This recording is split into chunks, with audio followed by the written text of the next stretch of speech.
Hello दोस्तों, नमस्कार। आज मैं श्री कृष्ण और सुदामा जी की रोचक कहानी सुनाने जा रहा हूँ। ध्यान से सुने। उज्जैन अवंतिका में स्थित ऋषि सांदीपनि के आश्रम में बचपन में भगवान श्री कृष्ण और बलराम पढ़ते थे। वहाँ उनके कई मित्रों में से एक सुदामा भी थे। सुदामा श्री कृष्ण के खास मित्र थे। वे एक गरीब ब्राह्मण के पुत्र थे। सुदामा और श्री कृष्ण आश्रम से भिक्षा मांगने नगर में जाते थे। आश्रम में आकर भिक्षा गुरु माँ के चरणों में रखने के बाद ही भोजन करते थे। परंतु सुदामा को बहुत भूख लगती थी तो वे चुपके से कई बार रास्ते में ही आधा भोजन चट कर जाते थे। एक बार गुरु माँ ने सुदामा को चने देकर कहा कि इसमें से आधे चने श्री कृष्ण को भी दे देना और तुम दोनों जाकर जंगल से लकड़ी बीन लाओ। फिर दोनों जंगल में लकड़ी बीनने चले गए। वहाँ बारिश होने लगी और तभी दोनों एक शेर को देखकर वृक्ष पर चढ़ जाते हैं। ऊपर सुदामा और नीचे श्री कृष्ण। फिर सुदामा अपने पल्लू से चने निकालकर चने खाने लगता है। चने खाने की आवाज़ सुनकर श्री कृष्ण कहते हैं, अरे ये कट-कट की आवाज़ कैसी आ रही है? कुछ खा रहे हो क्या? सुदामा कहता है, नहीं, ये तो सर्दी के मारे मेरे दांत कटकटा रहे हैं। यह सुनकर श्री कृष्ण कहते हैं, अच्छा, बहुत सर्दी लग रही है क्या? सुदामा कहता है, हाँ। यह सुनकर श्री कृष्ण कहते हैं कि मुझे भी बहुत सर्दी लग रही है। सुना है कि कुछ खाने से शरीर में गर्मी आ जाती है, तो लाओ वो चने जो गुरु माता ने हमें दिए थे, दोनों बांटकर खा लेते हैं।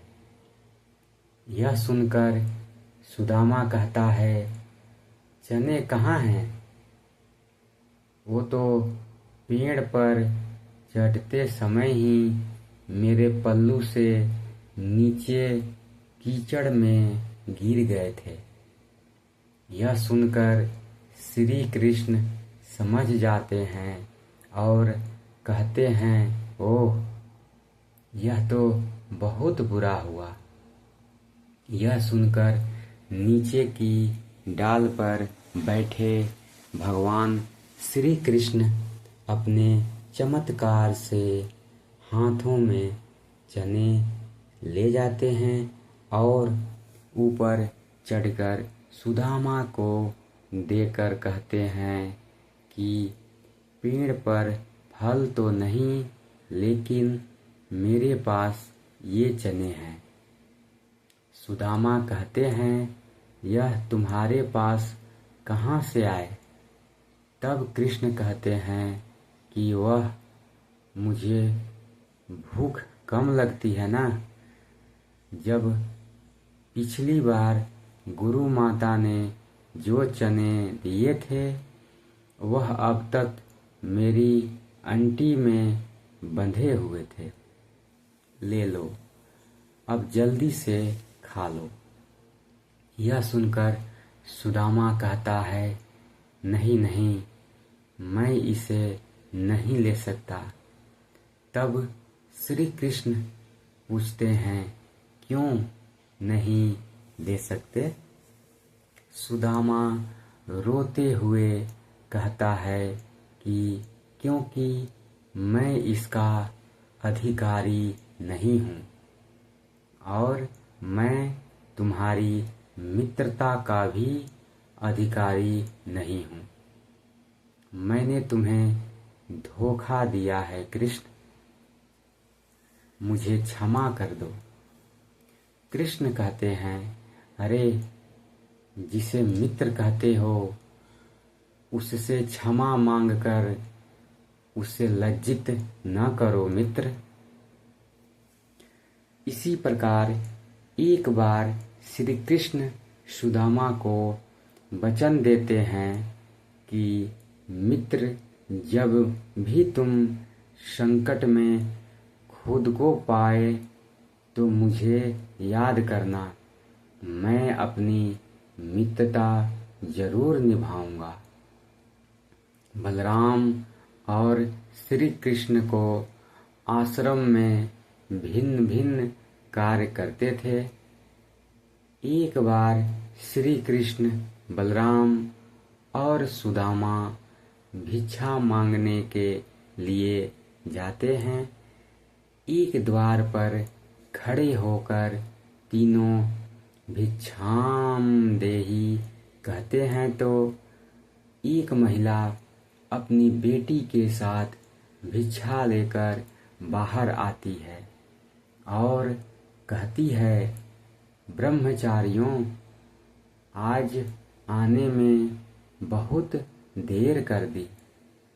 यह सुनकर श्री कृष्ण कहते हैं, माता, आज सारे आश्रम में सफाई करनी थी, बहुत काम था, इसीलिए विलंब हो गया। आपको प्रतीक्षा करना पड़ी, उसके लिए हम क्षमा मांगते हैं। यह सुनकर वह महिला कहती है, अरे क्षमा कैसी, मैं तो इसीलिए प्रतीक्षा कर रही थी कि रोज तुम रूखी सूखी रोटी लेकर जाते हो। आज घर में मालपुआ बने थे तो मैंने सोचा तुम जल्दी आ जाओगे तो गरम गरम खाओगे। देखो, मैंने कपड़े से ढक कर मालपुआ गरम गरम रखे हैं तुम्हारे लिए। यह देखकर सुदामा का मन ललचा जाता है।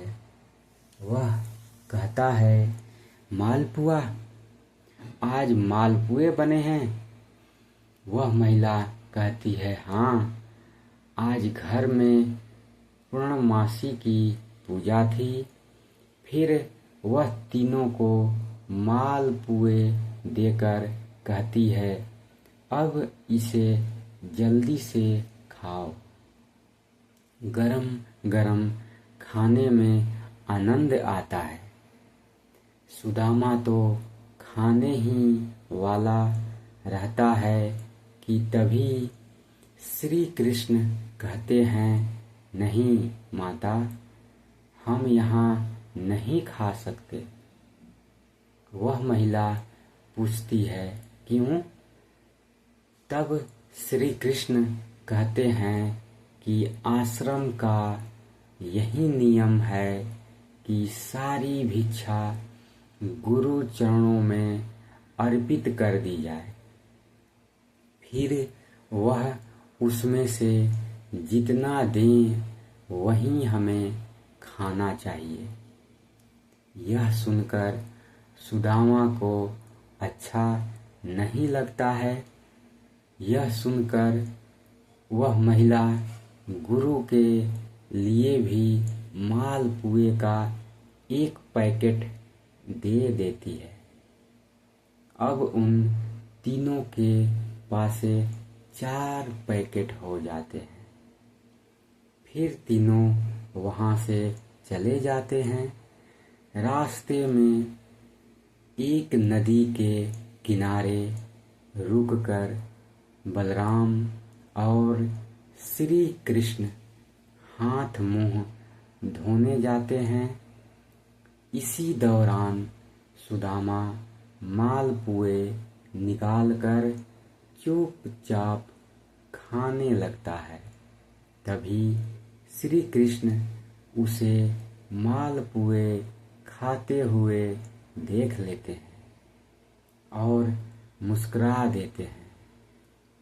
फिर वह चुपचाप उनके पास पहुंचकर कहते हैं, तुम समझते हो कि मैंने कुछ नहीं देखा। तभी सुदामा पत्तल को मोड़कर मालपुए ढक देता है और कहता है, नहीं नहीं, मैं तो कुछ भी नहीं खा रहा हूँ। तब श्री कृष्ण कहते हैं, देखो, झूठ बोलना पाप है। यह सुनकर सुदामा कहता है, और ब्राह्मण को भूखा रखना भी पाप है। यह सुनकर श्री कृष्ण कहते हैं, मैं तुम्हें भूखा रख रहा हूँ। तब सुदामा कहते हैं, और क्या? उसने कितनी ममता से कहा था कि मेरे सामने खा लो, और तुमने आश्रम के सारे नियम बता दिए। तब श्री कृष्ण कहते हैं, नियम तो है, गुरुदेव को पता चलेगा तो वे क्या कहेंगे। यह सुनकर सुदामा कहता है, गुरुदेव को कैसे पता चलेगा? रोज हम 3 रोटी लेकर जाते हैं, तो आज भी 3 रोटी लेकर जाएंगे। हाँ, यदि तुमने गुरुदेव को न बता दिया तो। यह सुनकर कृष्ण कहते हैं कि देखो, मैं तुम्हारा मित्र हूँ और मित्रता का धर्म कहता है कि मित्र की कमजोरी पर पर्दा डालना चाहिए। यह सुनकर सुदामा कहते हैं, तो तुम नहीं कहोगे? श्री कृष्ण कहते हैं, कदापि नहीं। यह सुनकर सुदामा कहते हैं, तो फिर सारे मलपुए खा लो? श्री कृष्ण कहते हैं, हाँ, खा लो। फिर सुदामा खा लेते हैं। तो श्री कृष्ण मालपुए की एक पत्तल निकालकर सुदामा को देते हैं और कहते हैं, ये तुम्हारे हिस्से की भिक्षा हो गई, गुरु माता को दे देना। यह देखकर सुदामा प्रसन्न होकर कहता है, कुछ भी कहो, तुम मित्र बड़े खरे हो। कहते हैं कि सुदामा जी शिक्षा और दीक्षा के बाद अपने ग्राम अस्मावतीपुर, वर्तमान में जो पोरबंदर में, भिक्षा मांगकर अपना जीवन यापन करते थे। सुदामा एक गरीब ब्राह्मण थे। विवाह के बाद वे अपनी पत्नी सुशीला और बच्चों को बताते रहते थे कि मेरे मित्र द्वारिका के राजा श्री कृष्ण हैं, जो बहुत ही उदार और परोपकारी हैं। यह सुनकर एक दिन उनकी पत्नी ने डरते हुए उनसे कहा कि यदि आपने मित्र साक्षात लक्ष्मीपति हैं और उदार हैं तो आप क्यों नहीं उनके पास जाते हैं। वे निश्चित ही आपको प्रचुर धन देंगे, जिससे हमारी कष्टमय गृहस्थी में थोड़ा बहुत तो सुख आ जाएगा। सुदामा संकोचवश पहले तो बहुत मना करते हैं, लेकिन पत्नी के आग्रह पर एक दिन वे कई दिनों की यात्रा करके द्वारका पहुंच गए। द्वारका में द्वारपाल ने उन्हें रोका। मात्र एक ही फटे हुए वस्त्र को लपेट गरीब ब्राह्मण जानकर द्वारपाल ने उसे प्रणाम कर यहाँ आने का आशय पूछा।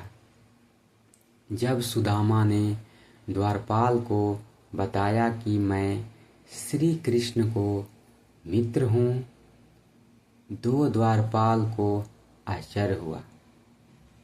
फिर भी उसने नियमानुसार सुदामा जी को वहीं ठहरने को कहा और खुद महल में गया और श्री कृष्ण से कहा, हे प्रभु, कोई फटेहाल दिन और दुर्लभ ब्राह्मण आपसे मिलना चाहता है, जो आपको अपना मित्र बताकर अपना नाम सुदामा बतलाता है। द्वारपाल के मुख से सुदामा नाम सुनकर प्रभु शुद्ध बुद्ध खोकर नंगे पैर ही द्वार की ओर दौड़ पड़े।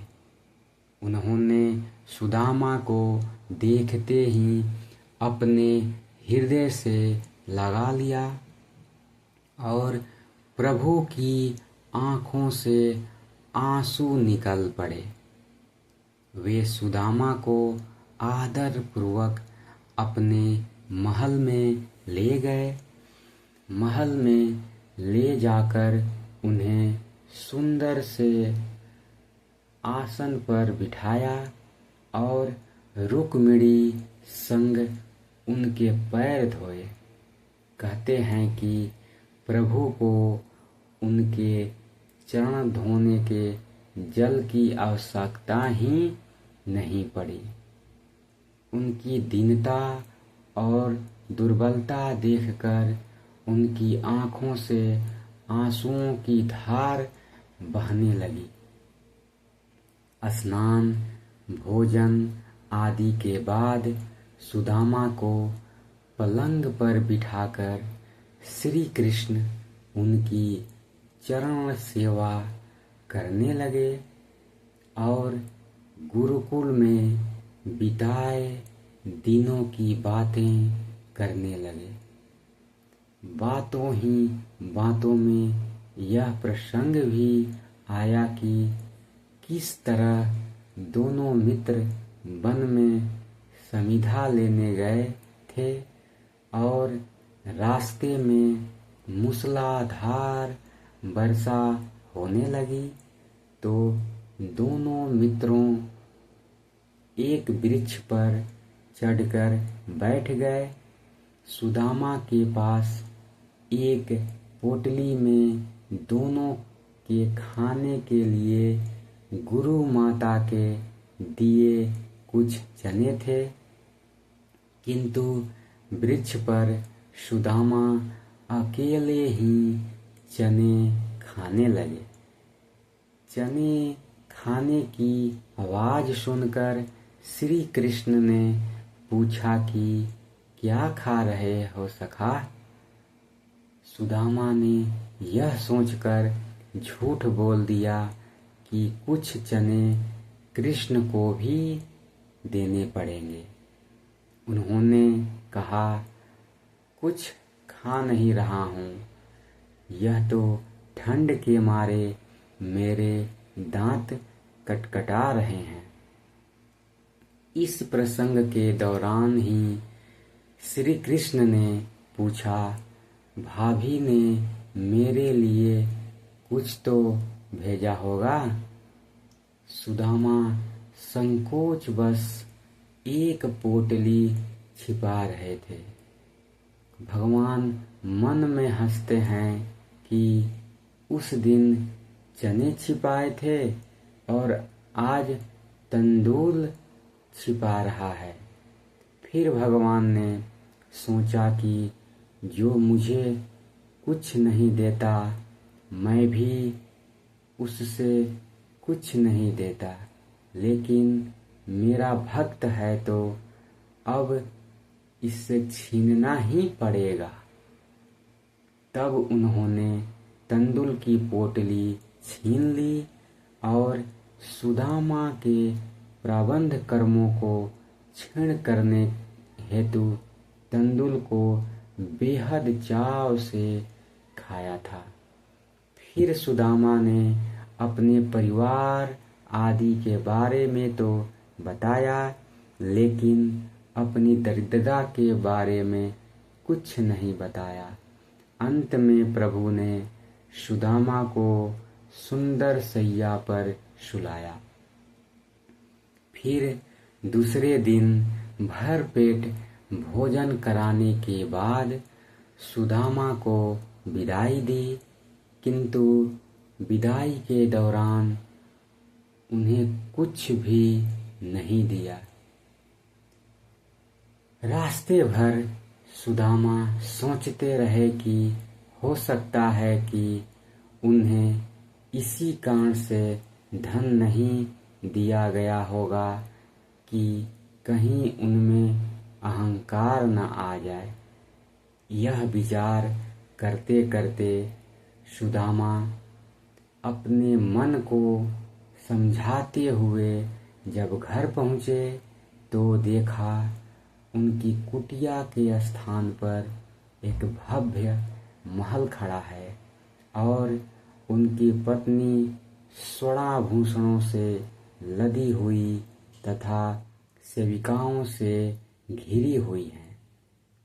यह दृश्य देखकर सुदामा की आंखों से आंसू निकल आया और वे सदा के लिए श्री कृष्ण की कृपा से अभिभूत होकर उनकी भक्ति में लग गए। जय श्री कृष्णा। धन्यवाद दोस्तों। अगर कहानी अच्छी लगी हो तो कहानी को लाइक करें, सब्सक्राइब करें और कहानी को शेयर करें। धन्यवाद।